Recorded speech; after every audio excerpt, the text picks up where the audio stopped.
Ngaku talak Mawa, Insanul kelabui Inara Rusli hingga mau menikah siri, suami istri sejak Agustus.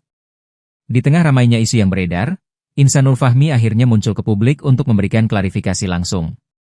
Satu persatu fakta hubungan Inara Rusli dan Insanul Fahmi akhirnya terbongkar. Fakta paling gong adalah pengakuan Insanul Fahmi bahwa dirinya sudah menikah dengan sang artis.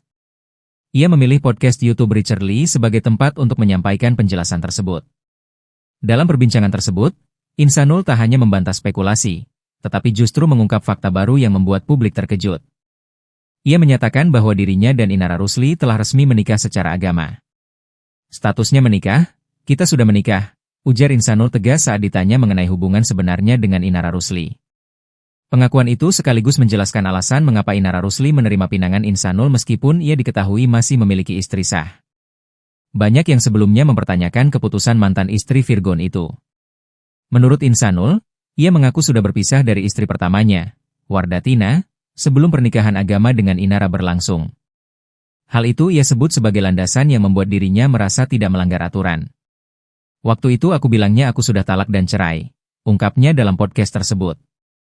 Richard Lee turut membuka dokumen yang diduga merupakan bukti akad nikah antara Insanul Fahmi dan Inara Rusli. Dokumen itu disebut memuat tanggal hingga keterangan saksi. Dalam pembacaan dokumen itu, Richard menyebut bahwa akad dilakukan pada Agustus 2025. Tertulis bahwa pernikahan digelar sesuai tuntunan syariat Islam. Meski begitu, jumlah mas kawin tidak disebutkan dan identitas para saksi tidak dicantumkan secara lengkap. Hal itulah yang membuat publik semakin yakin bahwa pernikahan tersebut memang benar terjadi.